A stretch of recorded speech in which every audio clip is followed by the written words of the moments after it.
ఈ 373 ఎకరాలకు సంబంధించి ఇవాళ విషయం ఏంటంటే మళ్ళీ క్లుప్తంగా మీకు అర్థమయ్యేటట్టు చెప్తున్నా. ఫస్ట్ ఈ భూమి నాది అని ఒకతను క్లెయిమ్ చేసిండ్రు. ఎవరు? శివరాజ్ బహదూర్. ఆయనది కాదు అని చంద్రబాబు నాయుడు పోరాటం చేసిండ్రు. ఆయనది కాదు అని రాజశేఖర్ రెడ్డి గారు గవర్నమెంట్ భూమి అని డిక్లేర్ చేసిండ్రు.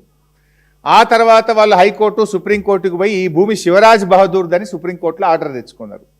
ఎప్పుడైతే సుప్రీంకోర్టు శివరాజ్ బహదూర్ది 373 ఎకరాలు అన్నదో అప్పుడు ఏమైతుంది, ఆటోమేటిక్గా ల్యాండ్ సీలింగ్ యాక్ట్ కింద చట్టం వస్తుంది. ల్యాండ్ సీలింగ్ యాక్ట్ ఏం చెప్తుంది? నువ్వు డిక్లేర్ చేయాలి. రాజ్ బహదూర్ ఆర్డీఓ దగ్గరికి వెళ్ళి వాళ్ళ కుటుంబ సభ్యులు, ఇగో మాకు గింత భూమి ఉన్నది, మాకు 54 ఒక వాటానా 2 వాటాల గింత వస్తుంది, మిగతాది గవర్నమెంట్ తీసుకోవాలని డిక్లేర్ చేయాలి. కానీ ఆర్డీఓ దగ్గరికి వెళ్ళలేదు, ల్యాండ్ రెవెన్యూ ట్రిబ్యునల్కి అప్పీల్ చేసుకోక వీళ్ళు ముగ్గురికి అమ్మేసిండ్రు. 3 ప్రైవేట్ కంపెనీలకు అమ్మిండ్రు.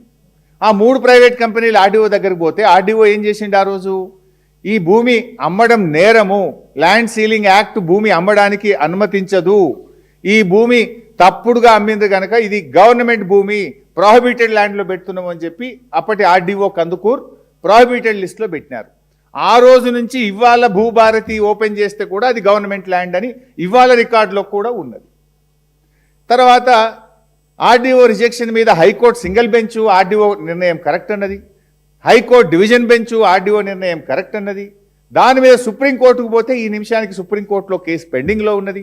సుప్రీంకోర్టు ఎటువంటి స్టే కూడా ఇవ్వలేదు. స్టే ఇవ్వలేదు అంటే high court judgment stands good. High court judgment stands good అంటే ఆర్డీఓ ఈ భూములను నిషేధిత భూములుగా పెట్టింది, స్టాండ్స్ గుడ్.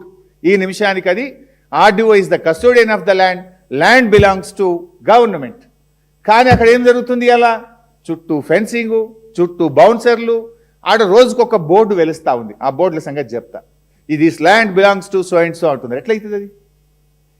హైకోర్టు చెప్పింది కదా, సర్వోన్నత న్యాయస్థానం చెప్పింది కదా, ఆర్డీఓ చెప్పింది కదా, కలెక్టర్ చెప్పింది కదా, భూభారతిలో ఇది ప్రభుత్వ భూమని ఈ రోజు కూడా చూపిస్తున్నది కదా. మరి ఎందుకు దీన్ని కాపాడతలేరు అంటే రక్షకుడే భక్షకుడు అయింది కనుక ఎట్లా పోతాడు? స్వయంగా రెవెన్యూ మంత్రి భూముల వెనుక ఉంటే రెవెన్యూ మంత్రి కింద ఉండే చిన్న అధికారి ఆర్డీఓ ఆ భూములను ఎట్లా కాపాడతాడు? ఆయనకు ధైర్యం ఎక్కడొస్తుంది?